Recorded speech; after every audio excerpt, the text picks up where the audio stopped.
Retomamos con Bonnie amenazando a Vegapunk. Para él también fue muy duro. Dice que no quiere ni recordar lo que pasó. Oil Shock.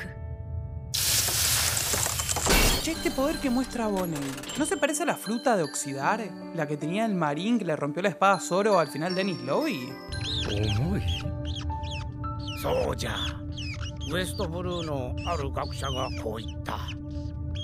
人は死後21グラムの質量を失うと。21 gramos. Es cierto. Creo que todos escuchamos eso alguna vez. ¿Qué carajo? Así que Vegapunk también vio la película. Vega confirma que existe el alma. Zoro sigue peleando con Kaku, que por fin va a pelear en serio.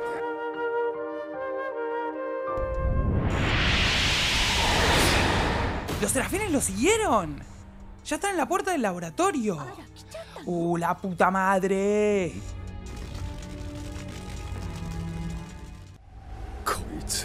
Pará, entonces, el Cyberporn no les ordenó nada.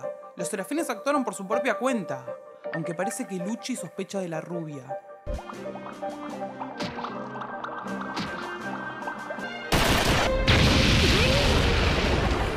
Seguimos con esa manía de Oda de hacer sufrir a Kuma.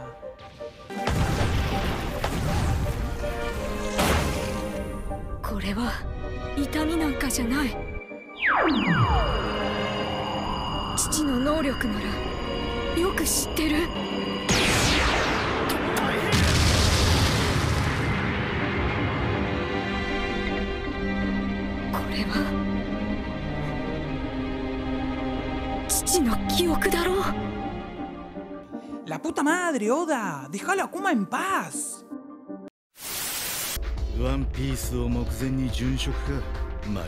¡Arre, Garca!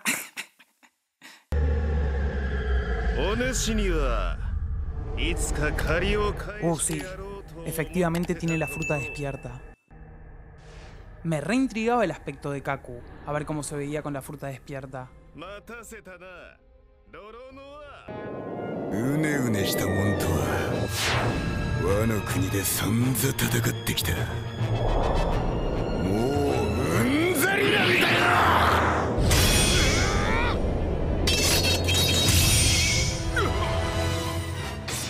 ¡Dios!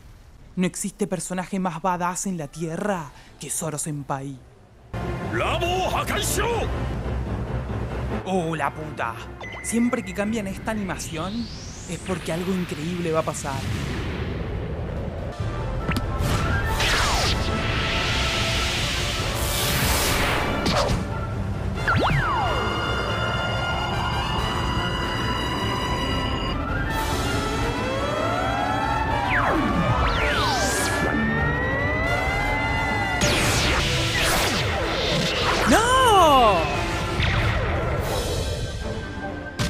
¿Me jodés que atacaron el laboratorio en serio?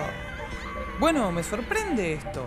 Parece que los serafines tenían algo de humanidad y no iban a atacar a su creador. No sé, flasheó cualquiera.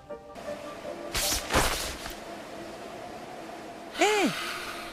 ¡Colmillos! ¿Qué? ¿Va a traicionar a sus nakamas? Sí.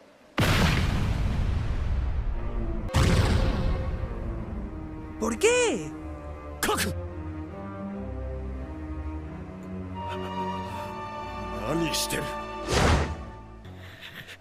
estás haciendo? ¿Qué? ¿Qué? O sea, es un pirata. Para. ¿Qué carajo era, Mads? Ay, para, ahora lo veo bien, pero... ¿Qué carajo? O sea que son serafines o algo así. No, para. No entiendo una mierda.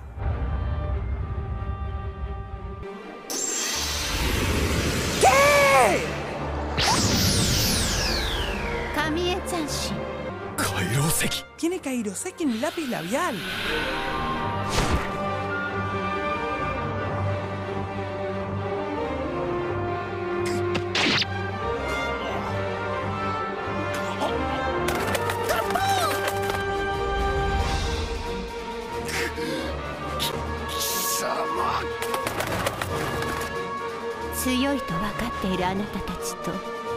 まともに戦うほど愚かじゃないわ。Para, entonces, ¿ella se supone que es un aliado ahora? Boludo, los piratas de Rox, al fin vuelven con esto. Yo ya había perdido la fe de que los vuelvan a mencionar siquiera, por lo menos en lo inmediato, porque estaba convencido que Rox iba a aparecer en Wano, e iba a revivir su tripulación con Kaido Big Mom a la cabeza, y que iba a aparecer Shiki, que juro que recuerdo haberlo visto en un episodio haciendo un cameo en Wano. No estaba en Wano, estaba afuera. Fue en estos capítulos intermediarios, cuando termina un acto y empieza el otro, que te muestran qué está pasando en el mundo en ese momento. Y ahí juro que lo había visto a Shiki, pero se lo mencionó un montón de amigos y ninguno lo recuerda. Así que eso me confunde, pero estoy seguro que lo vi. En fin, Kaido, Big Mom, Shiki, el Capitán Jones, todos estos que mencionó Sengoku, pensé que iban a aparecer todos en Wano. Y como apenas se mencionó al final, en un fragmento de la historia de Kaido, pensé que no lo iban a volver a mencionar hasta dentro de mucho. Por este motivo principalmente es por el cual yo pensaba que a Kaido lo iba a matar Zoro, y que Luffy iba a luchar contra Rox. ¡Dios! ¡Qué delirio todo esto! Entonces, ¿esto sí es un clon? Yo había dicho que iba a tener una fruta con alas. Le erré con la paloma mal. Pero pensaba que tenía una fruta con alas porque ella estaba en la fiesta del té de Big Mom y parecía muy confiada de poder salir de ahí cuando quisiera. Y no daba salir volando a patadas. Tenía que tener una fruta con alas. Aunque pensándolo bien, puede que esa no sea su fruta, sino una característica de ella, porque su ataque se llama arte con papel, imagen residual. ¿Será que tiene una fruta de papel y puede crear clones de origami o algo así? Y las alas son porque es un demonio, un monstruo, como Kaido, como Moria o como Magallan, que son como monstruos. Magallan o Hannibal, el actual alcalde de Impel Down, tienen alas. ¿Cómo se justifica eso? En fin, entonces estamos un paso más cerca del retorno de Rox. Es obvio que Barba Negra tiene algo que ver con él, porque ambos llevan una D en su nombre. Y es exactamente la contraparte de Luffy, como Rox lo era de Roger. ¡Ah, pará! Mads es el laboratorio de Vegapunk, el laboratorio por la paz. O sea que Vegapunk está involucrado con Rox. O sea que Rox buscaba la paz mundial.